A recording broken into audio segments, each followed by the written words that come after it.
Hello everyone. तो आज हम लोग अपने क्लास 10th के चैप्टर 4 रिफ्लेक्शन ऑफ लाइट के एक important topic rules for obtaining image by concave mirror को यहाँ पर डिस्कस करेंगे। जैसे कि हम लोग प्रीवियस वीडियो में कर चुके हैं कि रिफ्लेक्शन ऑफ लाइट किसे कहते हैं, उसकी डेफिनेशन हम लोग समझ चुके हैं। कॉनकेव मिरर और कॉन्वेक्स मिरर किसे कहते हैं, उनका दूसरा नाम क्या होता है, ये सब लोग हम लोग प्रीवियस लेक्चर में कर चुके हैं। तो आज के इस वीडियो में हम लोग सीखेंगे कि अगर हमें कॉनकेव मिरर से इमेजेस बनानी है। इमेजेस बनाने का मतलब है कि जब आप कॉनकेव मिरर के फ्रंट साइड में ऑब्जेक्ट को डिफरेंट पोजीशन पे रखेंगे तो उसकी इमेजेस भी अलग अलग प्रकार के अलग अलग नेचर के साथ बनेगी। तो इमेजेस बनाओगे कैसे जब तक आपको रूल्स पता नहीं होंगे। तो आज हम पहले उन्हीं 4 रूल्स को देखते हैं, समझते हैं और इमेज फॉर्मेशन करके देखेंगे। तो सबसे पहला रूल आपको यहाँ पर क्या कहता है, सबसे पहले मुझे कॉनकेव मिरर ड्रॉ करना पड़ेगा। यहाँ पर तो इस तरीके से कर्व फॉर्म आपके पास हो गई, ये आपके कॉनकेव मिरर की रफ साइड हो गई। ठीक है, जैसे कि हमने प्रीवियस वीडियो में भी सीखा था, ये कॉनकेव मिरर और कॉनकेव मिरर का दूसरा नाम क्या होता है, कन्वर्जिंग मिरर। ठीक है, ये जो लाइन यहाँ से जा रही है इसे बोलते हैं आप लोग प्रिंसिपल एक्सिस। जिस पॉइंट पर ये मिरर को कट करता है वो पॉइंट आपका कहलाता है पोल, जिसे कि आप पी से डिनोट करते हो। एक जगह पर आपका होता है फोकस और एक पॉइंट आपके पास होता है centre of curvature.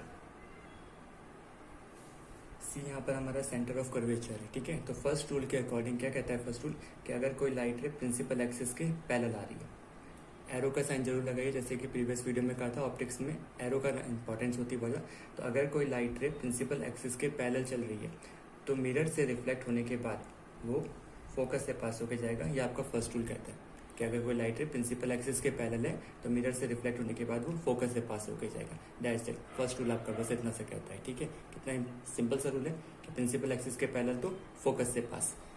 Second rule को समझते हैं। सेकेंड रूल क्या कहता है हमारा, कॉनकेव मिरर बनाइए, रफ सरफेस दिखाओ, अगेन वही पोल, फोकस और centre of curvature. Second rule हमें कहता है कि अगर कोई लाइट रे हमारी सेंटर ऑफ कर्वेचर से पास होके जा रही है, तो ये एरो है जाने का कि सेंटर ऑफ कर्वेचर से पास होके जा रही है, तो मिरर से रिफ्लेक्ट होने के बाद वो उसी पाथ में क्या आती है, वापस आ जाती है। ये इसका सेकंड रूल है कि अगर कोई लाइट रे प्रिंसिपल एक्सिस के पैरेलल है तो फोकस से पास, फर्स्ट रूल। और अगर कोई लाइट रे सेंटर ऑफ कर्वेचर से पास होके जा रही है तो मिरर से रिफ्लेक्ट होने के बाद उसी पाथ में क्या आएगी, वापस आ जाएगी। ये आपका rule number 2। Okay, third rule के हिसाब से अब क्या करना है, फर्स्ट और सेकंड तो उम्मीद आपको समझ में आ गया होगा। अब थर्ड रूल क्या कहते हैं, तो थर्ड रूल जो है वो फर्स्ट रूल का जस्ट अपोजिट है। कैसे, फर्स्ट रूल में आपने कहा था प्रिंसिपल एक्सिस के पैरेलल तो फोकस से पास। थर्ड रूल आपको कहता है कि अगर कोई लाइट रे आपकी फोकस से पास होकर जा रही है, ये फोकस से पास होने का सिंपल है, तो मिरर से रिफ्लेक्ट होने के बाद वो प्रिंसिपल एक्सिस के पैरेलल निकलेगी। तो अगर आप ध्यान से देखोगे तो फर्स्ट और थर्ड रूल आपस में क्या है, रेसिप्रोकल है, बिल्कुल एक दूसरे के अपोजिट है। फर्स्ट रूल कहता है प्रिंसिपल एक्सिस के पैरेलल तो फोकस से पास, और थर्ड रूल आपका कहता है कि फोकस से पास होगा तो प्रिंसिपल एक्सिस के पैरेलल। और लास्ट रूल आपका कहता है कि अगर कोई लाइट रे कभी भी पोल से स्ट्राइक करे तो जितने भी एंगल ऑफ इंसिडेंस पर वो स्ट्राइक कर रही होगी उतने ही एंगल ऑफ रिफ्लेक्शन पर वो रिफ्लेक्ट होकर क्या आ जाएगी, बाहर आ जाएगी। तो ये आपके पास एरो का साइन। तो ये 4 रूल्स आपने यहाँ पर देख ली, किसके लिए, ये कॉनकेव मिरर के लिए। कॉन्वेक्स मिरर के लिए कुछ और रूल्स होंगे, एक बार फिर से देखते हैं। फर्स्ट रूल कहता है प्रिंसिपल एक्सिस के पैरेलल तो फोकस से पास। सेकंड रूल कहता है कि सेंटर ऑफ कर्वेचर से पास होकर जाएगी तो उसी पाथ में वापस आ जाएगी रिफ्लेक्ट होने के बाद। थर्ड रूल कहता है कि अगर फोकस से पास होकर जाएगा तो प्रिंसिपल एक्सिस के पैरेलल निकलेगी। और फोर्थ रूल कहता है कि अगर पोल से स्ट्राइक करेगा तो जितना एंगल ऑफ इंसिडेंस पर गया होगा उतना ही एंगल ऑफ रिफ्लेक्शन पर वो रिफ्लेक्ट होकर बाहर आ जाएगा। अब इन 4 रूल्स का यूज करते हुए हम अपनी इमेज फॉर्मेशन करके देखते हैं कि कॉनकेव मिरर किस टाइप के इमेजेस बनाता है। ठीक है, अब उसके लिए सबसे पहले एक चीज यहाँ पर समझ लेते हैं कि आप पोजीशन रखोगे कहाँ कहाँ पर, उस ऑब्जेक्ट को कहाँ पर आप लोग क्या करोगे, प्लेस करोगे। तो उसको पहले ध्यान से समझ लीजिए। तो जैसे कि मैंने बताया था आपको प्रीवियस केसेस में कि ऑब्जेक्ट को हम लोग किससे डिनोट करते हैं, एक एरो से, इस तरीके से, और ए बी इसको नाम देते हैं। ठीक है, सिर्फ एक ये लकीर खींच देना कोई ऑब्जेक्ट नहीं है, आप इसको क्या दिखाएंगे, ए बी के नाम से दिखाएंगे। तो आपको पता कैसे लगेगा कि हमने केसेस मतलब कैसे बनाना है, कहाँ पर ऑब्जेक्ट रखना है। वैसे तो जब आपको याद हो जाएगा तो आप कहीं भी रख के बना सकते हो, लेकिन एक सीक्वेंस में हम लोगों को चलना है। तो सबसे पहले जो फर्स्ट केस हम लोग यहाँ पर स्टडी करेंगे उसमें हमारा ऑब्जेक्ट जो होगा वो पोलर फोकस के बीच में रखा होगा, मीन्स कहीं पर भी होगा लेकिन पोलर फोकस के बीच में। सेकेंड, अब इसको शिफ्ट करते हुए चले जाओ। सेकेंड केस में आप लोग ऑब्जेक्ट को कहाँ रखोगे, फोकस पर। अगेन थर्ड केस में आप लोग रखोगे उसको फोकस और सेंटर ऑफ कर्वेचर के बीच में, जैसे कि हमने यहाँ पर रखा हुआ है। नेक्स्ट केस में आप उसे रखोगे कहाँ पर, सी के ऊपर। नेक्स्ट बियॉन्ड सी यानी कि सी के पीछे, और लास्ट आपके पास क्या रहेगा, ये इनफाइनाइट डिस्टेंस की दूरी पे रहेगा। तो ये 6 केसेस आपको यहाँ पर बना के दिखाने। पहला कौन सा है, पोलर फोकस के बीच में, दूसरा फोकस पर, तीसरा एफ और सी के बीच में, नेक्स्ट सेंटर ऑफ कर्वेचर पर, फिर बियॉन्ड सी, और लास्ट आपका इन्फिनिटी। तो अब हम 1 बाय 1 इन ऑब्जेक्ट को इसी सीक्वेंस में रख के चलते हैं और देखते हैं कि हमारी इमेज फॉर्मेशन कहाँ पर होगी, उसका नेचर क्या होगा। बहुत इंपॉर्टेंट। तो अभी हमने देखा कि 4 रूल्स कैसे कौन कौन से होते हैं, और अब उन रूल्स की हेल्प से हम लोग अलग अलग पोजीशन पे ऑब्जेक्ट को रख के उनकी इमेजेस बना के देखते हैं। तो उसी सीरीज में सबसे पहला आपका केस है जब हमने ऑब्जेक्ट को पोलर फोकस के बीच में रखना है। तो चलिए कॉनकेव मिरर डिराइव कर चुके हैं। यहाँ पर आपका एक ऑब्जेक्ट है जिसका नाम है AB। इसे आपने पोलर फोकस के बीच में कहीं पे भी रख देना। अब रूल नंबर 1 इस पर अप्लाई करते हैं। रूल नंबर 1 क्या था कि जब कोई लाइट रे प्रिंसिपल एक्सिस के पैरेलल, तो ये एरो का साइन लगा के प्रिंसिपल एक्सिस के पैरेलल जाती है, तो मिरर से रिफ्लेक्ट होने के बाद वो फोकस से पास होकर जाती है। तो आप इसे इस तरीके से फोकस से पास करके दिखा देंगे। ये आपका फर्स्ट रूल है, प्रिंसिपल एक्सिस के पैरेलल तो फोकस से पास। और सेकंड रूल क्या था कि जब सेंटर ऑफ कर्वेचर से पास होकर जाएगा तो ऑब्जेक्ट की टिप से जाती है लाइट, तो हमेशा ऑब्जेक्ट की टिप की लाइट यहाँ से, और ये इसके जाने का ये एरो आ रहे और जाने का, जिस पार्ट में गई थी मिरर से रिफ्लेक्ट होकर उसी पार्ट में क्या हो गई है, वो वापस आ गई है। अब इमेज तो कहीं मिली नहीं, आप यहाँ से इसको कहीं से देख रहे हो तो इमेज तो कहीं मिली नहीं, तो हमें क्या करना पड़ेगा, इसे आगे एक्सटेंड करना पड़ेगा। इस रे को इस तरीके से इसे आगे एक्सटेंड करेंगे और ये कहीं ना कहीं पर जाकर मीट करेगी, और जहाँ से मीट करेगी थोड़ा सा प्रिंसिपल एक्सिस को बढ़ा के और यहाँ से एक परपेंडिकुलर ड्रॉ कर देना। ये इसकी इमेज बन जाएगी A' B'। सिंपल। तो आपने देखा कि ऑब्जेक्ट को जब पोलर फोकस के बीच में रखा तो फर्स्ट रूल प्रिंसिपल एक्सिस के पैरेलल फोकस से पास, और सेकंड सेंटर ऑफ कर्वेचर से उसी पाथ में टकरा के वापस आ जाएगा।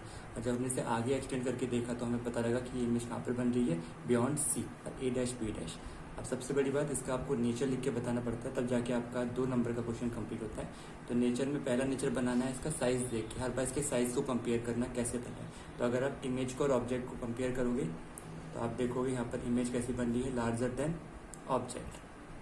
पहला नेचर हो जाएगा लार्जर देन ऑब्जेक्ट। दूसरा, ये बन कैसी रही है, तो कैसी बन रही है, वर्चुअल और इरेक्ट, ये आपको ध्यान रखना है।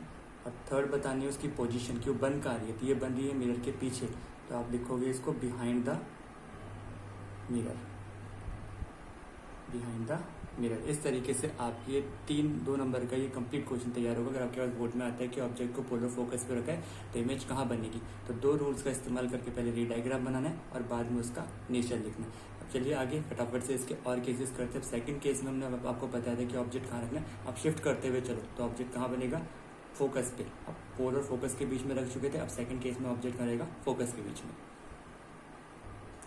चलिए, तो सेकंड केस के लिए हमने डायग्राम बना दिया। ऑब्जेक्ट को हमने पोलर फोकस से हटा के फोकस पे रख दिया। अगेन आपको फर्स्ट रूल यहाँ पर लगाना पड़ेगा। पहला रूल प्रिंसिपल एक्सिस के पैरेलल, तो फोकस से पास होकर चले जाएगा। और second rule centre of curvature से था, तो यहाँ से दिखाएंगे आप इससे, ये सेंटर ऑफ कर्वेचर से जाने का, एरो जाने का और ये वापस टकरा के आने का। तो इस केस में आपकी जो इमेज बनेगी, तो इमेज कहाँ बनेगी आपकी, इनफाइनाइट डिस्टेंस पे, क्योंकि इससे पहले ये बहुत जाके इधर बहुत दूर जाके जब मिलेगी तो इसको हमने लिख लिया कि इन्फिनिटी पे जाके मिलेगी। अब आप में से बहुत से बच्चों को क्वेश्चन होगा सर इसे आगे एक्सटेंड क्यों नहीं कर सकते, तो इस बार आपको ये देखना पड़ेगा कि हमने पोजीशन भी तो चेंज करी है।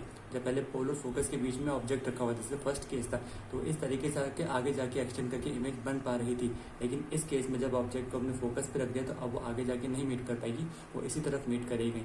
लेकिन कितनी दूर जाके करेगी वो हमको नहीं पता, इसलिए हमने इसके लिए क्या लिखा है कि ये इन्फिनिटी पे जाकर आपकी इमेज बनेगी। तो इस तरीके से आपका रे डायग्राम यहाँ पर कंप्लीट हो जाएगा।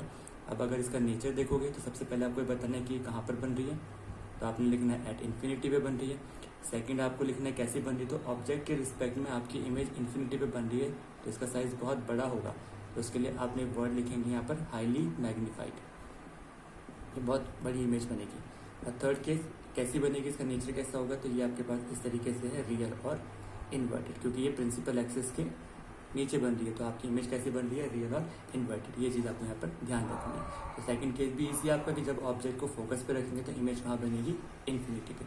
चलिए अब थर्ड केस बना के देखते हैं। थर्ड केस में आपको इसे फोकस से शिफ्ट करके सेंटर ऑफ कर्वेचर के और फोकस के बीच में कहीं पे लाई करना पड़ेगा। चलिए थर्ड केस के लिए हमने ऑब्जेक्ट को F और C के बीच में प्लेस कर दिया। अगेन आप फर्स्ट रूल इसमें अप्लाई करेंगे कि अगर कोई लाइट रे प्रिंसिपल एक्सिस के पैरेलल है तो कहाँ से पास होकर जाएगी, फोकस से। तो इस तरीके से हमने इसको फोकस से पास करके दिखा दिया, ये इसके जाने का सिंबल। और सेकंड रूल आपका क्या था कि ऑप्टिकल सेंटर ऑफ कर्वेचर से इसे पास करना है, तो ये रहा C इस तरीके से। वैसे जब आपने आगे प्रोड्यूस करा, ये किसी न किसी पॉइंट पर जाकर कट करेगी, जिस पॉइंट पर जाकर कट करेगी वहाँ से आपको परपेंडिकुलर ड्रॉ करना है। तो इस तरीके से आप यहाँ पर एक परपेंडिकुलर ड्रॉ कर दोगे और इसका नाम हो जाएगा A' B'। जैसे कि मैंने कहा था एरो के साइन जरूर लगाइए। तो ये डायग्राम आपका कंप्लीट। तो पहला रूल क्या था, प्रिंसिपल एक्सिस के पैरेलल फोकस से पास, और सेकंड सेंटर ऑफ कर्वेचर से जाएगा तो उसी पाथ में क्या आएगा, वापस आ जाएगा। तो आपको इमेज मिल रही है इस तरह, और इसका भी अब नेचर आपको बताना पड़ेगा। तो ऑब्जेक्ट के रिस्पेक्ट में जो आपकी इमेज है वो कैसे बन रही है, तो फर्स्ट आपके पास पॉइंट बन जाएगा लार्जर, सेकंड आपके पास बन रहा है कैसी बन रही है, तो आपको दिखाना है रियल और इन्वर्टेड, और थर्ड आपको बताना है कहाँ बन रही है। तो आप देख रहे हो सेंटर ऑफ कर्वेचर के पीछे, तो इसका नाम आपको लिखना पड़ेगा बियॉन्ड सी। तो इस तरीके से आपका थर्ड केस कंप्लीट हो जाएगा यहाँ पर कि एफ और सी के बीच में जब ऑब्जेक्ट को रखेंगे तो इमेज कहाँ बनेगी, बियॉन्ड सी। अब सेंटर ऑफ कर्वेचर पे रख के देखते हैं इमेज को कहाँ पर बन रही है और कैसी बन रही है। चलो फोर्थ केस के लिए मैंने ऑब्जेक्ट को यहाँ पर सी पे रख दिया है। अब इसमें हम यूज़ करेंगे रूल फर्स्ट और रूल थर्ड। तो फर्स्ट रूल क्या कहता है आपका कि अगर कोई लाइट रे प्रिंसिपल एक्सिस के पैरेलल है, ये पैरेलल है, तो मिरर से रिफ्लेक्ट होने के बाद वो फोकस से पास होकर जाएगा, ये आपका फर्स्ट रूल कहता था। और थर्ड रूल क्या कहता था आपका कि अगर कोई रे फोकस से पास होकर जाएगी तो मिरर से रिफ्लेक्ट होने के बाद वो प्रिंसिपल एक्सिस के पैरेलल निकलेगी। तो ये फोकस से पास होकर जाने का और प्रिंसिपल एक्सिस से पैरेलल निकलने का। तो जिस पॉइंट पर कट कर रही है वहाँ से एक परपेंडिकुलर ड्रॉ कर देना, इसका नाम आ जाएगा आपके पास ए डैश बी डैश। ये सिंपल सा आपने क्या रखे, चार फर्स्ट और थर्ड रूल को यूज़ करते हुए, पहला रूल प्रिंसिपल एक्सिस के पैरेलल फोकस से पास, एंड देन फोकस से पास प्रिंसिपल एक्सिस के पैरेलल। तो इमेज आपको कहाँ पर मिलेगी, जहाँ पर आपका ऑब्जेक्ट था। तो नेचर अगर इसका बताओगे पहला, तो कहाँ पर बन रहा है, एट सी, ऑब्जेक्ट भी सी पर है, इमेज भी सी पर ही बन रही है। नेचर इसका दूसरा बताओगे रियल एंड इन्वर्टेड बन रही है, वो तो देख के ही आपको पता लग जाएगा। और थर्ड केस जो आपको बताना है कि कैसे बन रही है, तो जब सी पर बन रही है तो कैसी है, ये सेम साइज की बन रही है। तो इस तरीके से आपने देखा कि अगर ऑब्जेक्ट आपका सी पर है तो इमेज सेम साइज की बनेगी, सी पर ही बनेगी, और रियल और इन्वर्टेड बनेगी। इसी केस में हमने फर्स्ट और थर्ड रूल को क्या करा है, अप्लाई करके बनाया। अब नेक्स्ट आपको कहाँ जाना है, बियॉन्ड सी। चलिए शिफ्ट करके बना के देखते हैं। चलिए तो ऑब्जेक्ट को अब हम बियॉन्ड सी रख चुके हैं। रूल नंबर 1 अप्लाई करते हैं कि अगर कोई लाइट रे प्रिंसिपल एक्सिस के पैरेलल है तो मिरर से रिफ्लेक्ट होने के बाद वो फोकस से पास होकर जाएगा। ये फर्स्ट रूल अप्लाई किया। और second rule centre of curvature से, तो ये सेंटर ऑफ कर्वेचर से जाने का सिंबल, ये जाने का और ये वापस आने का। तो जिस पाथ में गई थी उसी पाथ में क्या हो गई, वापस आ गई है। जहाँ पर दो रेस कट कर रही है वहाँ पर आप लोग परपेंडिकुलर ड्रॉ करेंगे और इसका नाम हो जाएगा ए डैश बी डैश। सिंपल आपको ये रूल है। अगेन आपने फर्स्ट और सेकंड रूल को यूज़ करके इमेज फॉर्मेशन करके दिखा दी जब ऑब्जेक्ट आपका कहाँ रखा होता है, बियॉन्ड सी। अब अगर इसके नेचर की बात करोगे तो इसका भी अगेन नेचर फिर से कैसा है, रियल और इन्वर्टेड। ये इसका फर्स्ट नेचर है। सेकंड नेचर अब अगर ध्यान से देखोगे तो ये कैसी बन रही है, स्मॉलर बन रही है ऑब्जेक्ट के रिस्पेक्ट में। आप साइज देख के भी पता लगा सकते हो।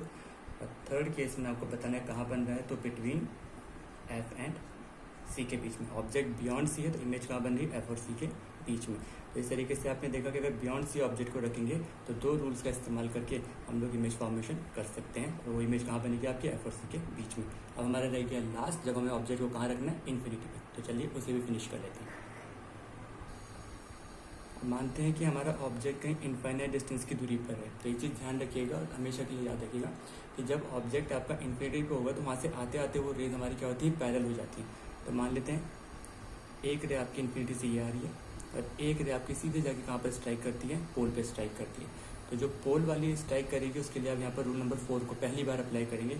हमें पता था कि जितने एंगल पर आता है उतने ही एंगल ऑफ रिफ्लेक्शन पर वो लाइटें वहाँ से निकल के चली जाती है। तो इस पर तो आपने फोर्थ रूल को अप्लाई कर लिया। और सेकंड रे जो ओपन मिरर पे कहीं पे टकराई थी, कहीं ना कहीं रिफ्लेक्ट होकर आपकी जाएगी। तो आप उसे इस तरीके से यहाँ पर पास कर देना। तो जहाँ पर ये कट करेगी उस पॉइंट पर आप लोग एक परपेंडिकुलर ड्रॉ करके इमेज बना देना ए डैश बी डैश। और यहाँ से इस एफ को इस तरफ शिफ्ट कर देना, क्योंकि हमको पता है कि जब हमारा ऑब्जेक्ट इनफाइनाइट डिस्टेंस की दूरी पर होता है तो जो फाइनल इमेज होती है वो कहाँ पर बनती है, आपकी फोकस पे बनती है। तो इस तरीके से आपने 6 केसेस करके देख लिए कि ऑब्जेक्ट कब कहाँ कहाँ पे रखा जाएगा और इमेज कैसी बनेगी और उसका नेचर कैसा होता है। पहले इसका नेचर लिख लेते हैं कि इसका नेचर कैसा है। अगेन ये आपके पास कैसी इमेज बन रही है, रियल और इन्वर्टेड इमेज बन रही है। सेकंड पॉइंट, ऑब्जेक्ट इन्फिनिटी पे यानी कि बहुत बड़ा साइज है उसका, तो उसके रिस्पेक्ट में इमेज आपकी कैसी बन रही है, हाईली डिमिनिस्ड, बहुत छोटी बन रही है। और पोजीशन इसकी कहाँ पर है, एट एफ पर। तो ये आपके पास कुछ 6 केसेस थे रिफ्लेक्शन ऑफ लाइट चैप्टर के अंतर्गत, जिसमें हमने आज की डेट में 4 रूल्स पढ़ के देखे। जिसमें आपने देखा कि अगर हमारे पास कोई लाइट है प्रिंसिपल एक्सिस के पैरेलल है तो फोकस से पास होकर जाती है। सेकंड रूल में आपने पढ़ा अगर वो सेंटर ऑफ कर्वेचर से जाएगी तो उसी पाथ में वापस आ जाएगी। थर्ड रूल में आपने देखा था कि अगर वो फोकस से पास होकर जाएगी तो प्रिंसिपल एक्सिस के पहले निकलेगी, और फोर्थ रूल में आपने देखा था कि अगर वो लाइट रे पोल से स्ट्राइक करेगी तो जितने एंगल ऑफ इंसिडेंस पे आएगा उतने ही एंगल ऑफ रिफ्लेक्शन पे वो रिफ्लेक्ट होकर चले जाएगा। एंड देन हमने उन्हीं 4 रूल्स को यूज़ करते हुए आपको 6 इमेज फॉर्मेशन करके दिखाई with the help of concave mirror. तो उम्मीद है आपको टॉपिक समझ में आ गया होगा। अब नेक्स्ट वीडियो में हम लोग कॉन्वेक्स मिरर के केसेस और इमेज फॉर्मेशन करके देखेंगे। तब तक आप इनको अच्छे से रिवाइज कीजिए और कुछ भी प्रॉब्लम हो तो पूछ सकते हैं। Thank you.